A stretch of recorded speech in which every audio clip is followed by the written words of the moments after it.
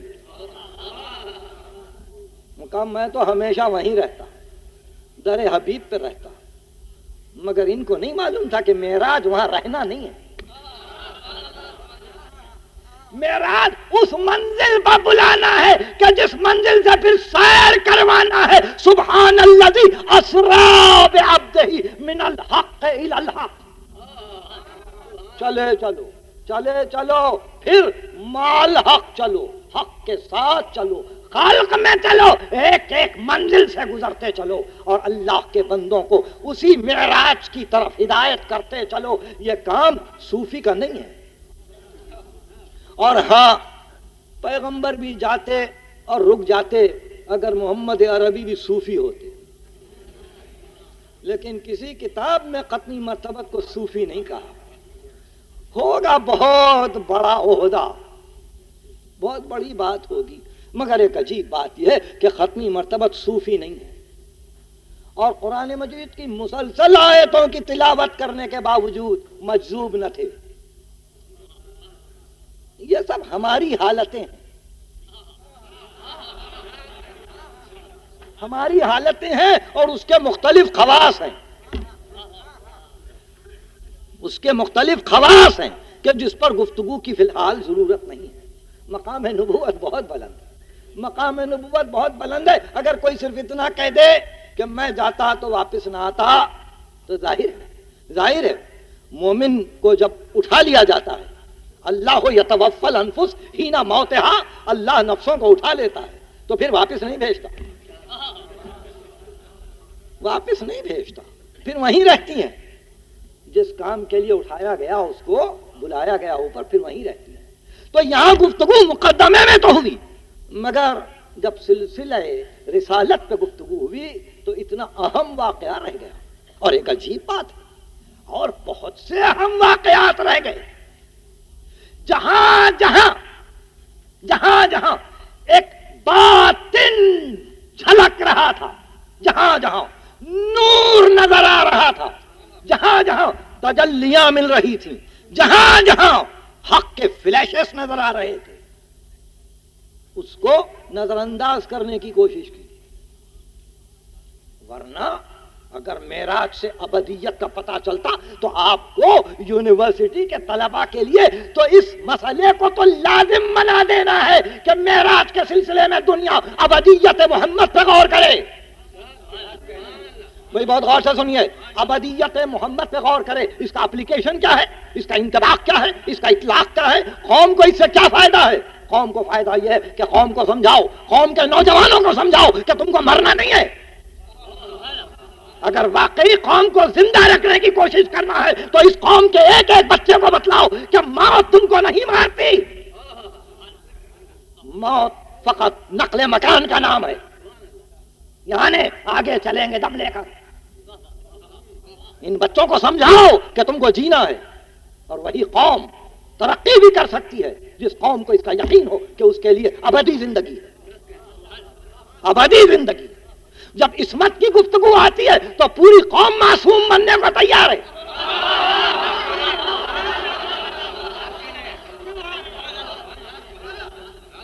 اور جب حیات پر گفتگو آئے ختمی مرتبت کے تو اسی انداز میں پوری قوم کو حیات کا درس کیوں نہیں دیا جاتا؟ کتنا بڑا مسئلہ ہے کہ ایک ایک بچے کو، ایک ایک جوان کو، ایک ایک طالب علم کو یہ کہا جائے کہ تم اپنی قوت دراکہ سے کام لو، قوت عاقلہ سے کام لو۔ اگر اس کا ایک عملی پہلو بھی رہ گیا تو جی جاؤ گے، جی جاؤ گے، قیامت تک جیو گے۔ اگر افلاطون جی سکتا ہے، اگر سقراط جی سکتا ہے، اگر ارسطو جی سکتا ہے، اور اگر اس طرح سے کانٹ، ہیگل، نیٹشے جی سکتے ہیں، اور اگر اس طرح سے ایک مصنف یہ لکھتا ہے کہ جب میں اپنے کتاب خانے میں بیٹھتا ہوں تو تمام مصنفین کی روحیں میرے ارد گرد جمع ہو جاتی ہیں، کہیں سے میکالے بات کرتا ہے، کہیں سے جانسن بات کرتا ہے، کہیں سے ٹینیسن بات کرتا ہے، کہیں سے ورڈسورتھ بات کرتا ہے۔ یہ نصرانی تو یہ سوچے، مگر انبیاء کے ماننے والے ہر نبی کو مردہ جانے۔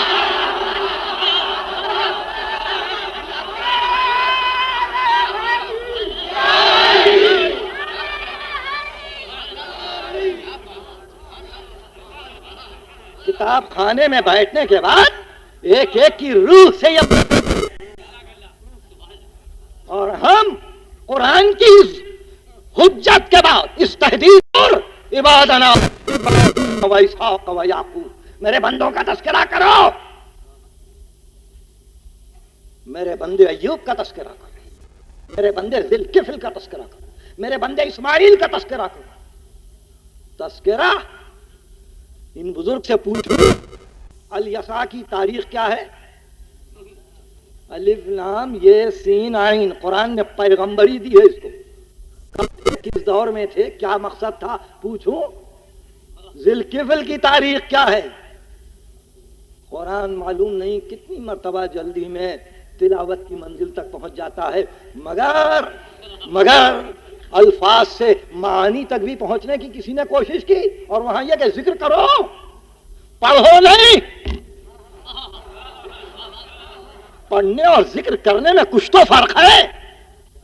بیٹھو ذکر کرو، ابراہیم کا ذکر کرو، اسماعیل کا ذکر کرو، ان بندوں کا ذکر کرو۔ نہیں، وہ جا چکے تو اگر وہ جا چکے تو پھر آپ اپنی زندگیوں کو کیسے سنواریں گے؟ کہاں سے ہیرو لائیں گے؟ کہاں سے آپ ماڈلز لائیں گے؟ کہاں سے اپنے لیے نسب العین لائیں گے؟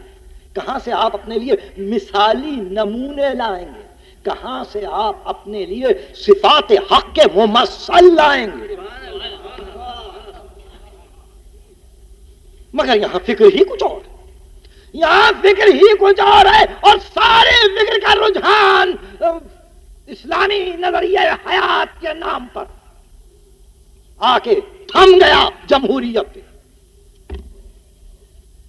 ہمارا نظام سیاسی، اسلام کے تقاضے، جمہوریت، سب کے مشورے۔ معراج اکیلے کو ہوئی تھی، جمہور کو نہیں،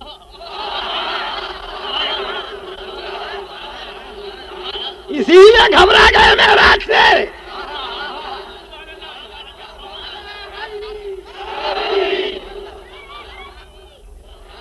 سب کو نہیں بلایا تھا،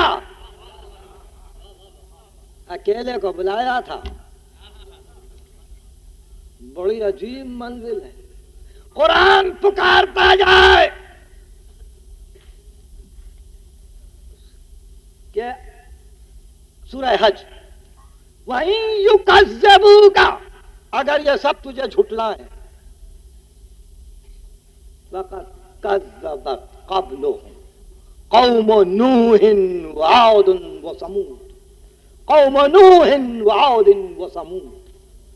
اگر تم کو جھٹلایا ہے تو پریشان نہ ہو، نوح کی قوم نے بھی نوح کو جھٹلایا تھا، عاد نے ہود کو جھٹلایا تھا، سمود نے صالح کو جھٹلایا تھا، وہ قوم ابراہیم، وہ قوم لوط، ابراہیم کی قوم نے جھٹلایا تھا، لوط کی قوم نے جھٹلایا تھا۔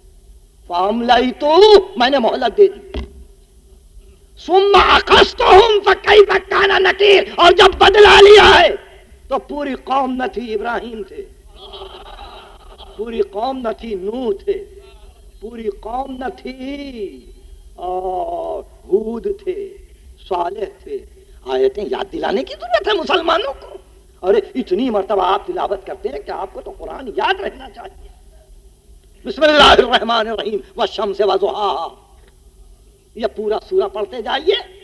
وَقَالَ لَهُمْ رَسُولُ اللَّهِ نَاقَةَ اللَّهِ وَسَقْيَاهَا، اللہ کے رسول نے کہا ارے خدا کے لیے رحم کرو، یہ ناقہ ہے، تم نے معجزے سے طلب کیا تھا، یہ پانی پینے کے لیے آئے گا، ایک دن کے لیے اس کو چھوڑ دو پانی پینے کے لیے۔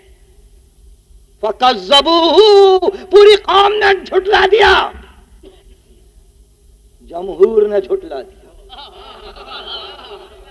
فَعَقَرُوهَا، پوری قوم نے مل کر ناقے کو پے کر دیا، جمہور نے ناقے کو پے کیا۔ فَدَمْدَمَ عَلَيْهِمْ رَبُّهُمْ بِذَنبِهِمْ فَسَوَّاهَا، اللہ اکثریت کو نہیں دیکھتا، پوری قوم پر عذاب آیا، پوری قوم تباہ ہو گئی۔